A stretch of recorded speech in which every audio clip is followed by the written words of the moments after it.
Good morning and welcome to Morning Movie News, where just as the first reviews for Thor Ragnarok emerge, so do the tracking numbers for its opening weekend. Now, first off, you might be like, why are the reviews starting out so early? Well, that's because Thor Ragnarok is opening overseas, in the UK in particular, which is a very big market, next week, October 24th to be exact. We're going to talk about the release strategy for the viewer question actually for today. But the first story is all about those box office predictions. Now, what the industry does is it does something called tracking. And at a certain point, the movies pop up on the tracking board. They do it a couple of weeks out. And you see, these days it's a big headline. Wonder Woman's tracking numbers, Blade Runner's tracking numbers, just to give the industry an idea of where the picture is expected to open. Sometimes they're right, sometimes they're wrong.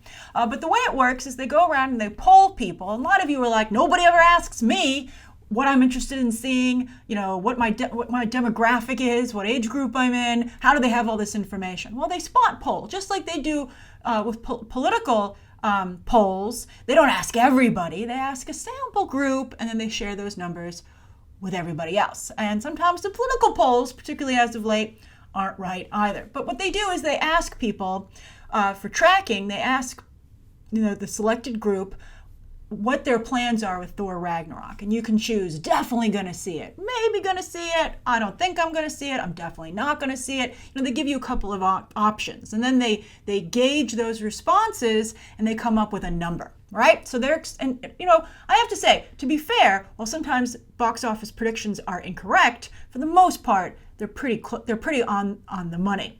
And Thor Ragnarok is pegged at 90 to 100 million, which is interesting because Thor Ragnarok is the third most watched trailer ever in the first 24 hours. The first was It, which opened with 123, so it makes sense that it would open bigger.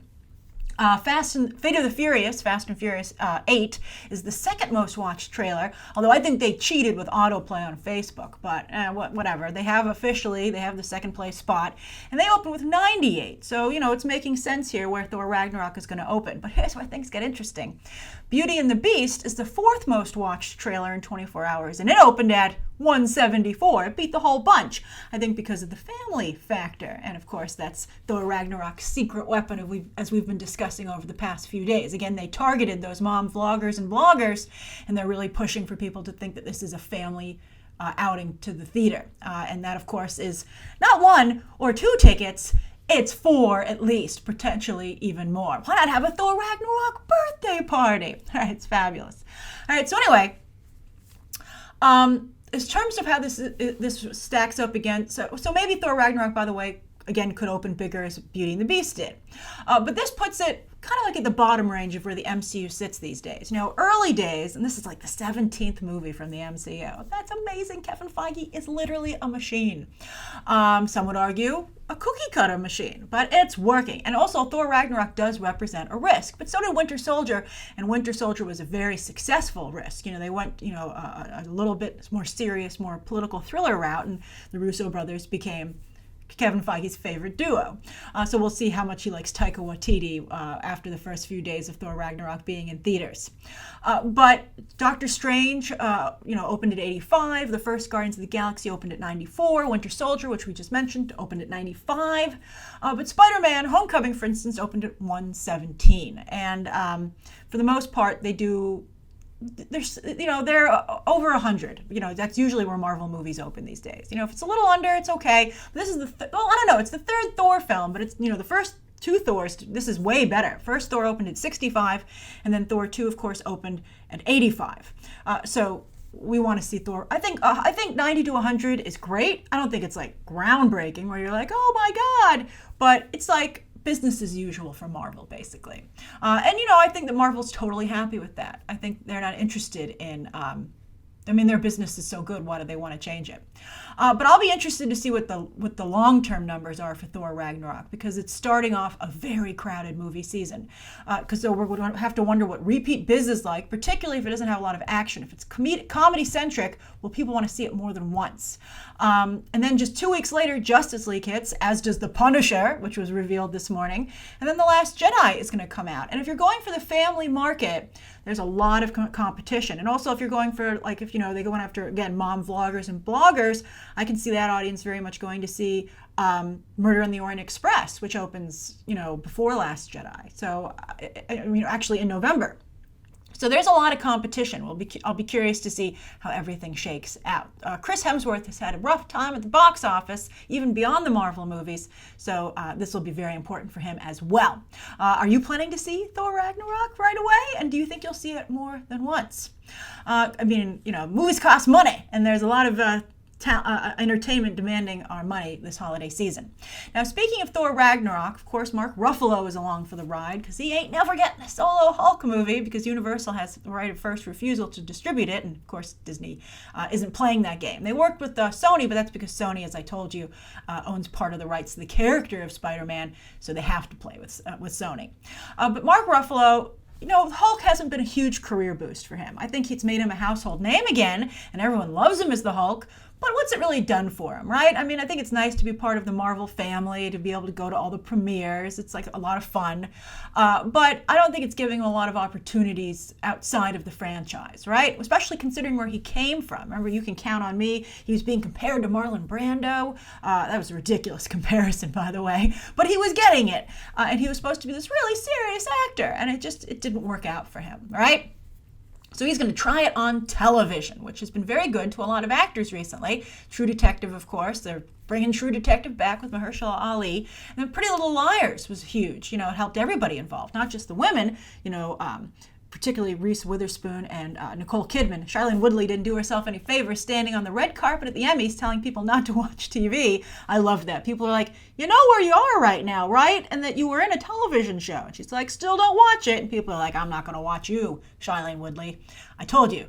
Very, very pretentious individual. If you want to absolutely barf, read her interview with Brie Wilson. They're very good friends from a couple of years ago in New York Magazine. It is horrible. I don't know where their publicists were. Probably banging their head against the wall in a corner somewhere while the interview went on. But anyway, it also helped Alexander Skarsgård, won him an Emmy. Deservedly so, I think. So Mark Ruffalo's like, let me get some of that. So he's going to HBO to do a miniseries called I Know This Much Is True, based on a book. We'll get to what the book is about in a moment. But it's going to be directed by Derek Cianfrance, who could use a little help himself. Now, that name might seem familiar to you, and that's because he's the one who helped make Ryan Gosling a star. Not the Disney, the Mickey Mouse Club, right? But this is what made Derek Cianfrance and Ryan Gosling. We talk about actors having to partner up with directors, right? How important that is. And for a long time, Ryan Gosling and Derek Cianfrance were one such duo. And they did Blue Valentine together and The Place Between the Pines. But then Derek Cianfrance, didn't work with his lucky charm one time with Light Between the Oceans, and it was a disaster. That, of course, is the film where Michael Fassbender met his future wife, Alicia Vikander. But I'm glad that they got something out of it because that was a total dud. I believe it was also a Disney film, if I recall correctly, and Disney just simply doesn't have the ability to release small artistic movies anymore. And I don't think they have any interest in it because they've stopped doing it. But anyway, in this show, Mark Ruffalo is going to play twin brothers who grow up and follow different paths in life. Does that sound familiar to you? It sure as heck should, because that was Fargo Season 3 with Ewan McGregor playing two, twin brothers who had different paths in life. And I'm just shocked that Mark Ruffalo would do something so similar to what another actor just recently did. And Ewan McGregor, while he was Emmy nominated, did not win.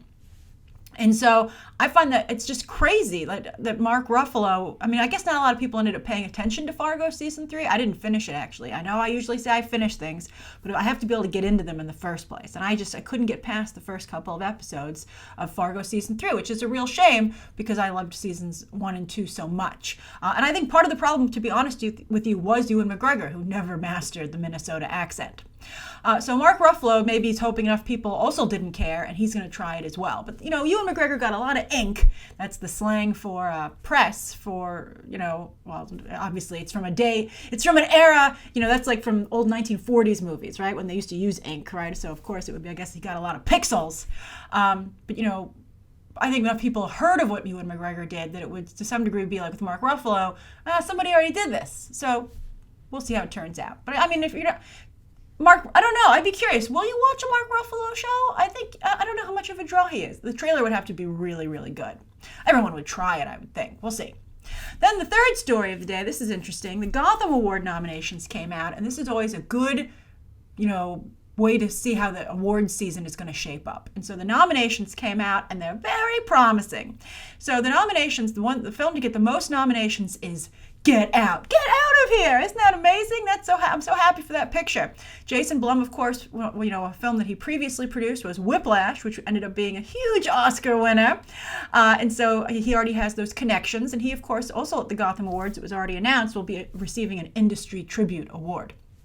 But Get Out has 4 nominations: Best Picture, Best Director, Best Screenplay, and Best Actor for Daniel Kaluuya. That's very, very cool. So that's very promising, and it's going to give it a lot of credibility as an awards contender with the rest of the awards voters. So this is fantastic.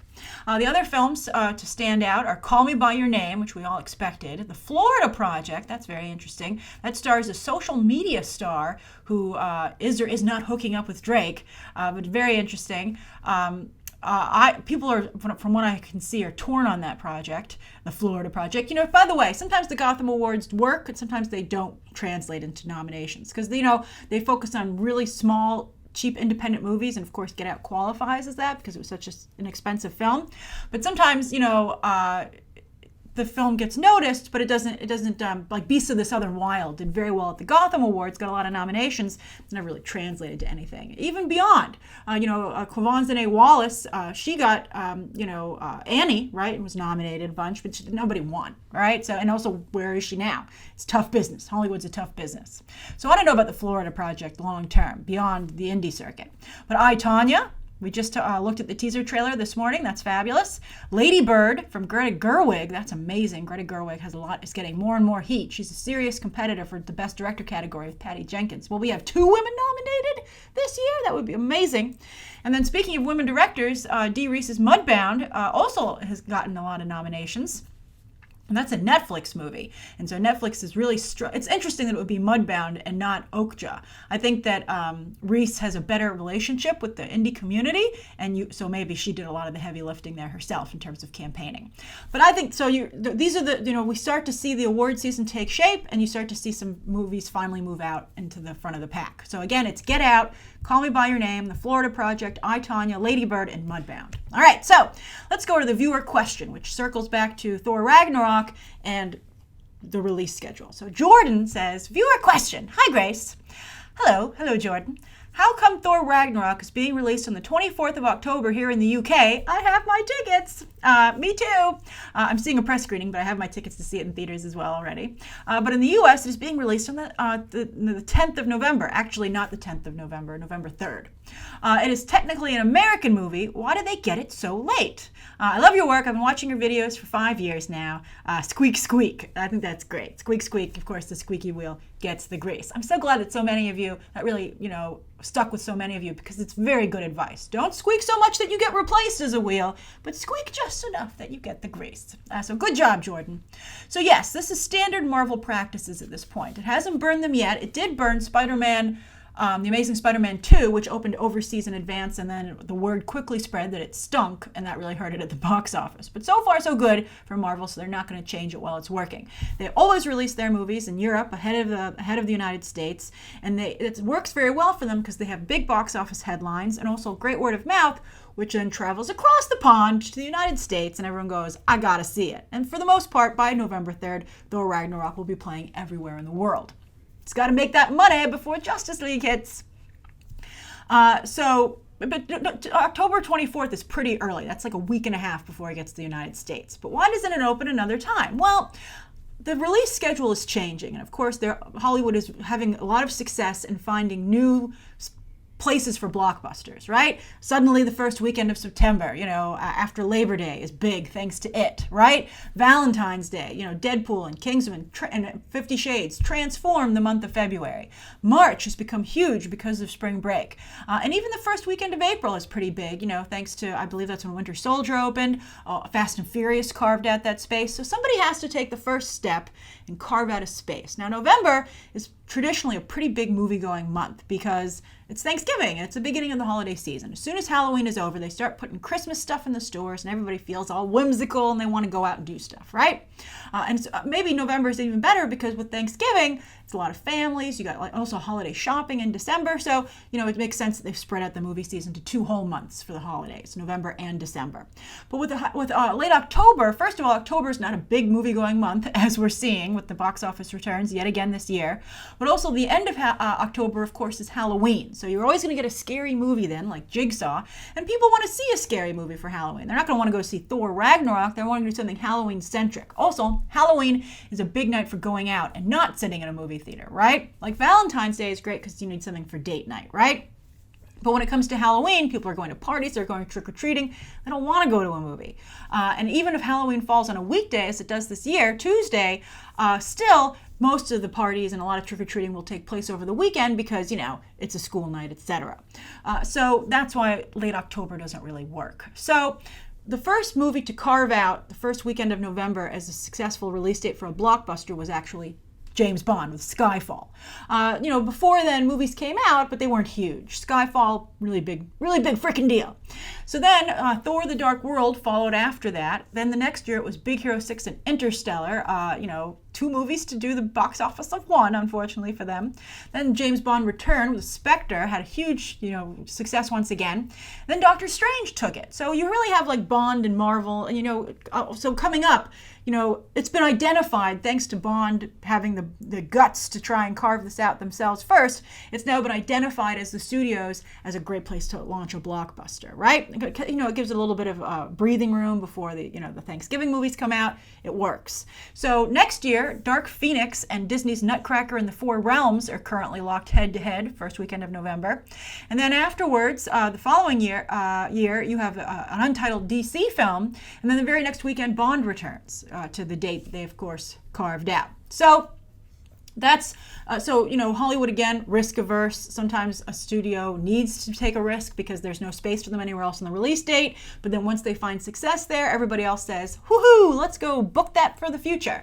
And also, again, people get into the habit of seeing a certain type of movie at a certain time of year. People like seeing Star Wars for the holidays, right? We'll see how Han Solo does with that in mind. People like seeing James Bond in November. People like seeing a Marvel movie, it seems, in the beginning of November. Fantastic Beasts, the Harry Potter stuff, also a good holiday release. So the studios, they like to get people in the sense of habit, and that same thing for Marvel kicking off the summer every year with the first weekend of May. So that's to answer your question, Jordan. I hope it explains things. Thank you so much for asking it. Thank you everybody for tuning in today. Please write down below what you think of today's top 3 stories, Jordan's viewer question, anything you'd like to see covered tomorrow, and any questions that you might have. Thanks for watching. Bye.